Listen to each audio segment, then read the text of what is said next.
ابھی وہ تقریر کر رہے تھے، میں اس وقت آیا اور مجھے یوں لگ رہا تھا میں حجت اللہ البالغہ کا پورا خلاصہ سن رہا ہوں. میں بر صغیر میں کسی دوسرے شاہ ولی اللہ کا خطاب سن رہا ہوں.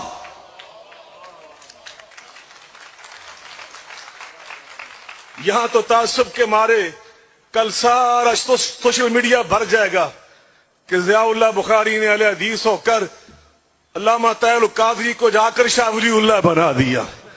لیکن مجھے کوئی اس کی پرواہ نہیں. حسینی وہ ہوتا ہے مومن صداقت بیان کرنے سے رک نہیں سکتا، ادھر سکتا ہے سر خوددار کا مگر جھک نہیں سکتا.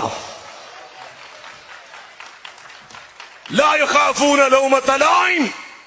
اجتہاد کی بات کر رہے تھے، تقلید جامد کی بات کر رہے تھے، توجہ سے سنیں. اجتہاد کی بات کر رہے تھے، فکری تحرک کی بات کر رہے تھے، فکری تحریک کی بات کر رہے تھے، اور فکری انتشار اور فکری انار کی اس کو روکنے کی بات بھی کر رہے تھے، تجدید کی بات بھی کر رہے تھے، تجدد کی بات بھی کر رہے تھے.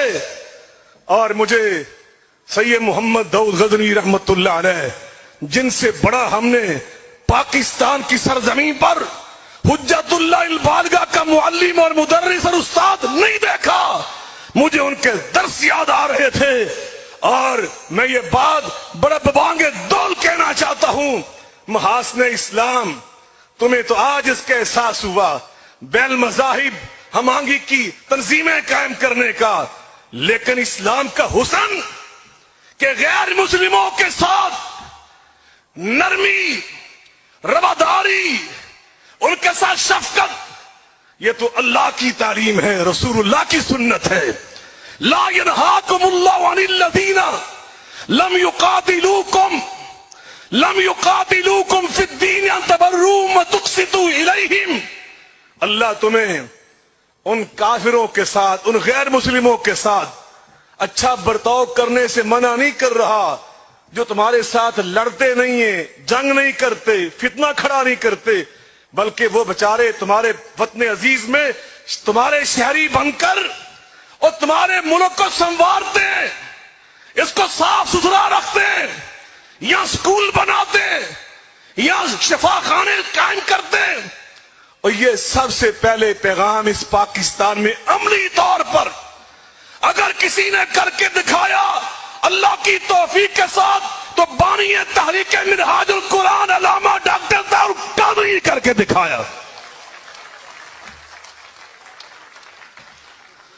لا یخافون لومۃ لائم. کسی کی پرواہ نہیں کی، کسی کی پرواہ نہیں کی. آج میرے بزرگ کہہ رہے تھے پاکستان کو آپ کی ضرورت ہے، کوئی اس میں شک نہیں، لیکن میرا اور آپ کا یہ فرض ہے. انشاءاللہ وہ کہہ رہے تھے میں یہاں پہ آیا ہوں اہل تشیع ہو کر، اپنا گھر سمجھ کر، اور میں اہل حدیث ہو کر ان سے بھی ایک قدم آگے بڑھ کے کہہ رہا ہوں کہ انشاءاللہ ہم اہل حدیث بھی یہ اعلان کر رہے ہیں منہاج القرآن یہ ہم سب مسلمانوں کا گھر ہے. اور میں ایسے جوش خطابت میں نہیں کہہ گیا. میں ابھی پچھلے سال گجرانوالہ کے ساتھ ایک بہت بڑا قصبہ ہے، وہاں ایک ہمارے اہل حدیث ہیں اور خاندانی طور پہ وہ سادات سے ان کا تعلق ہے.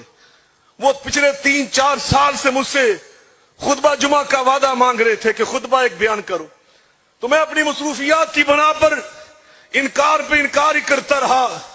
ابھی پچھلے سال میں ان کی اس دعوت پہ لبیک کہنے کے لائق ہوا، میں وہاں خطبے کے لیے حاضر ہوا. میں نے بڑے بڑے پوسٹر جب ان کے آویزاں دیکھے تو نیچے میں نے ان کا جب نام پڑھا، انہوں نے اپنے نام کے ساتھ لکھا پی ایچ ڈی سکالر. تو میں نے ان سے پوچھا یہ پی ایچ ڈی کہاں پہ کر رہے؟ اہل حدیث مسجد کا بہت بڑا خطیب، مدرس، اہل حدیث مدارس سے تعلیم حاصل کرنے والا. اس نے کہا میں منہاج القرآن یونیورسٹی سے پی ایچ ڈی کر رہا ہوں. اور اس نے بتایا کہ وہاں پہ کتنی اہل حدیث ایم فل کر رہے ہیں، پی ایچ ڈی کر رہے ہیں, ماسٹر کی ڈگریاں حاصل کر رہے ہیں, تو پھر میں کیوں نہ کہوں یہ منہاج القرآن یہ گھر ہے, یہ اہل سنت دیوبند کا بھی گھر ہے, یہ گھر ہے اہل سنت بریلوی کا بھی گھر ہے, یہ گھر ہے اہل تشیع کا بھی گھر ہے, تو یہ گھر اہل حدیث کا بھی گھر ہے, یہ سارے پاکستانیوں کا گھر ہے. انشاءاللہ ڈاکٹر صاحب آئیں گے پاکستان میں, کہہ دیں انشاءاللہ, ذرا زور سے کہہ دیں انشاءاللہ. یہی گنچے کھلیں گے تو گلستان ہوگا. لیکن کب آئیں گے؟ ایسے نہیں. میں اس بات سے اتفاق نہیں کرتا کہ ابھی آپ آ جائیں. ابھی ہمیں آپ کی سیکورٹی کی ضرورت ہے, آپ کی سلامتی کی ضرورت ہے, آپ کے تحفظ کی ضرورت ہے, ہمیں آپ کی زندگی کی ضرورت ہے, ہمیں آپ کی رہنمائی کی ضرورت ہے, ہمیں آپ کی قیادت اور سیادت کی ضرورت ہے.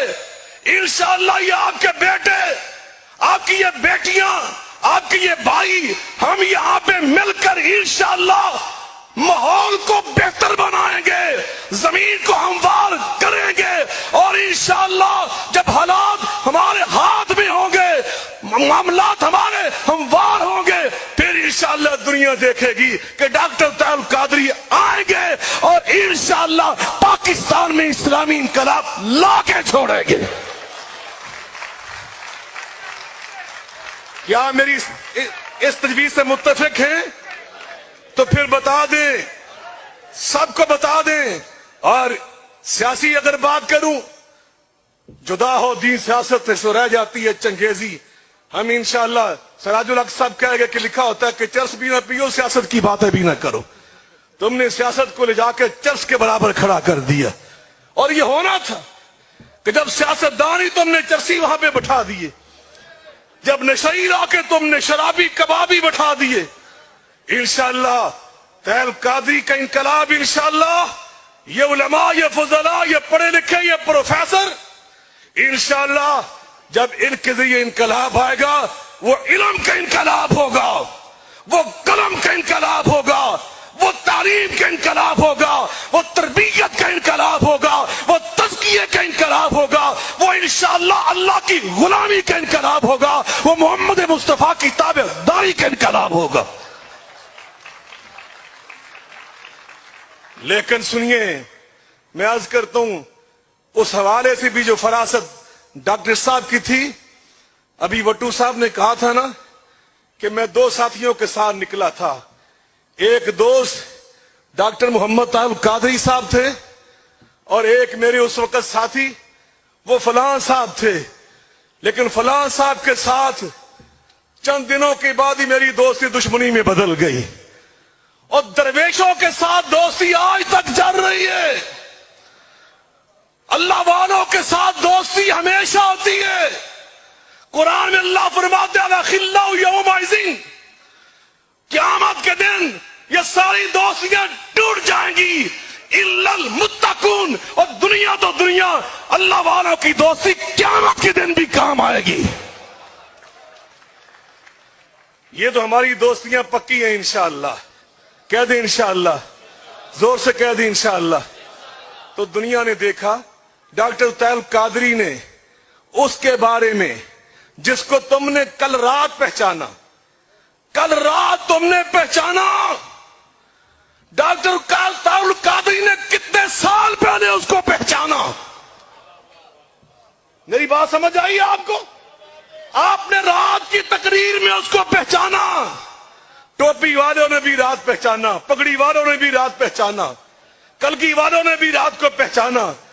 لیکن ڈاکٹر طاہر القادری کی عظمت کو سلام پیش کرتا ہوں, رب نے اس کو ہمت, توفیق اور شعور, بصیرت, فراست دی. اس نے کتنے سال پہلے اس کو پہچانا. ہم نے تب پہچانا جب اس نے کہا ادارے کو للکارتے ہوئے, اور جو جا کے مورچوں میں جاگتے ہیں, میرے آقا علیہ السلام فرماتے ہیں, اور مورچے میں جاگنے والا سپاہی, اس کی ایک رات خیر من الدنیا وما فیہا, اس کی فضیلت ساری دنیا سے اعلیٰ. تم نے اس کو پکارا اور ہم نے تب تک جا کے تجھے پہچانا. لیکن طاہر القادری کو اللہ نے عزت عظمت دی کہ اس نے تمہیں اتنے سال پہلے پہچانا. آج دنیا ماننے پہ مجبور ہے کہ طاہر القادری تو اس وقت بھی سچا تھا, تو تب بھی سچ کہتا تھا. تم نے صحیح پہچان کے راستے جدا کیے, تم نے صحیح پہچان کے ان کو للکارا. اور وہ شہداء جنہوں نے اس راہ میں شہادت کے جام نوش کر لیے, اللہ میری ان بہنوں کو جو شہید ہو گئیں, ان بھائیوں بزرگوں کو جنت میں اعلیٰ مقام عطا فرما. اور ہم یہ بتانا چاہتے ہیں, آج ڈاکٹر طاہر القادری صاحب کی پوری ٹیم, ان کے روحانی فرزند اب بی سی او میں نہیں ہے اور کسی ایک شعبے میں نہیں ہے. میں ٹی وی میں جاتا ہوں, علامہ امیر صاحب سے پوچھیں, میں ہر چینل میں جاتا ہوں, اللہ کے فضل جہاں بھی جا کے میں ٹٹولتا ہوں, 2-4 بندے ضرور منہاج القرآن دے لب دینے سے. ابھی راجہ ناصر عباس صاحب کی آپ نے بات سنی, اور ترکی آ رہے سے کو جڑی گڑی ملی وہ منہاج القرآن دی لبی سے. جہاں بھی انشاءاللہ تم جاؤ گے, بیوروکریسی میں جاؤ گے, سکولز میں جاؤ گے, کالجز میں جاؤ گے, یونیورسٹیز میں جاؤ گے, مدارس جامعات میں جاؤ گے, انشاءاللہ تمہیں ڈاکٹر طاہر القادری کے روحانی بیٹے ضرور ملیں گے انشاءاللہ. اور انشاءاللہ الرحمن ابھی انقلاب آ کے رہے گا, مل کے کہ انشاءاللہ. وہ اتنی اونچی بولو اسلام آباد تک آواز جائے. انشاءاللہ یہ انقلاب آ کے رہے گا, کوئی ماں کا لال اس کو روک نہیں سکے گا. وآخر دعوانا ان الحمدللہ رب العالمین.